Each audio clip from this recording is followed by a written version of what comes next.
दोस्तों, आज की कहानी है मम्मी जी आपको बड़ी बहू नहीं, मुफ्त की नौकरानी चाहिए। दोस्तों, कहानी शुरू करने से पहले अगर आपने चैनल को सब्सक्राइब नहीं किया हो तो कर लीजिए ताकि आपके पास पहुंच सके हर नया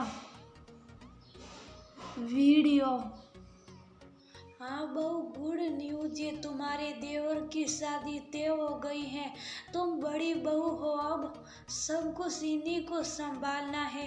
देखो, हमने सत्यम को सब समझा दिया, तुम एक महीना पहले आ जाना। अनीता जी फोन पर काव्या को समझाने लगी। मम्मी जी, आपने अरुण भैया के लिए लड़की पसंद भी कर ली और हमें बताया भी नहीं। काव्या ने नाराजगी जताई, रीमा और सीमा ने पसंद की और फिर तुमको बुलाते तो ये रिश्ता हाथ से निकल जाता। अब को तुमको क्या ही बताए, बहुत बड़े लोग हैं, उनका संयुक्त परिवार है, लड़की भी बहुत व्यवहारिक है और घरेलू है। अब मुझे और क्या चाहिए, कोई 2 वक्त का खाना और सही नाश्ता दे दे, मैं तो उसी में निहाल रहूंगी। अच्छा, अब बातें बहुत हो गई, शादी वाला घर है, बहुत काम पड़े, तुम जल्दी से आ जाओ। अनीता जी ने नई बहू के गुणगान के साथ काव्या को ताने भी मार दिए। मम्मी जी, दोनों दीदी कब आ रही हैं? काव्या ने पूछा। रीमा सीमा सीधे हल्दी वाले दिन आएगी, वैसे उन्हें बोल दिया है कि सारी शॉपिंग कर ले, अनीता जी ने बताया और फोन रख दिया। तो क्या कहती हो, किस दिन का रिजर्वेशन करा दूं? सत्यम उसकी तरफ देखते हुए बोला। आप कब जाएंगे? सत्यम के सवाल पर काव्या ने सवाल कर दिया। मुझे 10 दिन से ज्यादा छुट्टी नहीं मिलेगी, तुम्हारा अगले हफ्ते का करवा देता हूँ। तुम और मिट्टी चली जाओ, माँ को सहारा हो जाएगा। घर की बड़ी बहू हो, तुम्हारा फर्ज बनता है।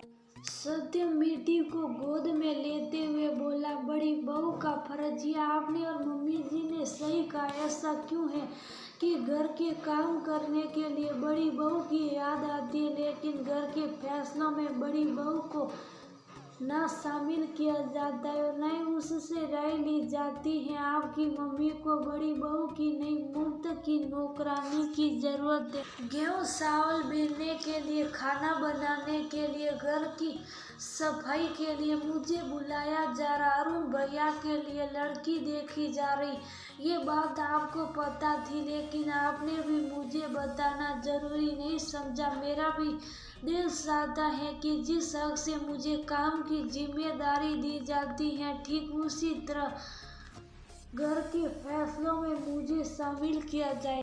काव्या की आंखें नम हो गई। अब मैं क्या करूं? माँ ने मना किया था कि जब तक रिश्ता न हो जाए किसी को मत बनाना, इसीलिए मैंने नहीं बताया। सत्यम सफाई देने लगा। किसी को मैं, किसी को नहीं, उस घर की बड़ी बहू हो, क्यों मुझ पर अविश्वास का कारण बता सकते हैं? इस बार तो मैं यहाँ थी, लेकिन सीमा दीदी के लिए जब रिश्ता देखा जा रहा था तब मैं वहीं थी। तब भी मुझे से सभी बातें छुपाई गई, यहाँ तक कि शॉपिंग करके सभी सामान को रीमा दीदी के घर रखा जाता था, शायद इस डर से कि मैं कोई सामान चुरा ना लूं। सभी तैयारी मुझे से सुबह कर की जाती थी और मेरे हिस्से आता था। घर की सफाई कर दो, खाना बना कर रखना, पापड़ चिप्स बना लो, गेहूँ सावन साफ कर दो। आपके घर में वो बर्तन धोने आती हैं कमला आंटी, उसे भी मुझसे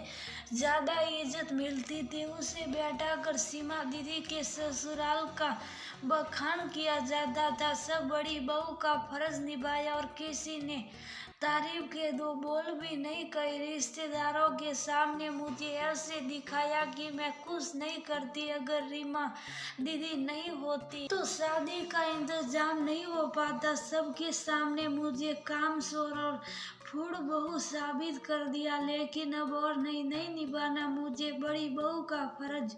मैं कामचोर और फूड और वहीं रहना चाहती हूँ। आपके साथ जाऊंगी और आपके साथ ही वापस आऊंगी। घर की बड़ी बहू हूँ, कोई मुफ्त की नौकरानी नहीं। इज्जत और प्यार अपनापन देंगे तो मैं भी दूंगी, वरना तेरा तुझको अर्पण।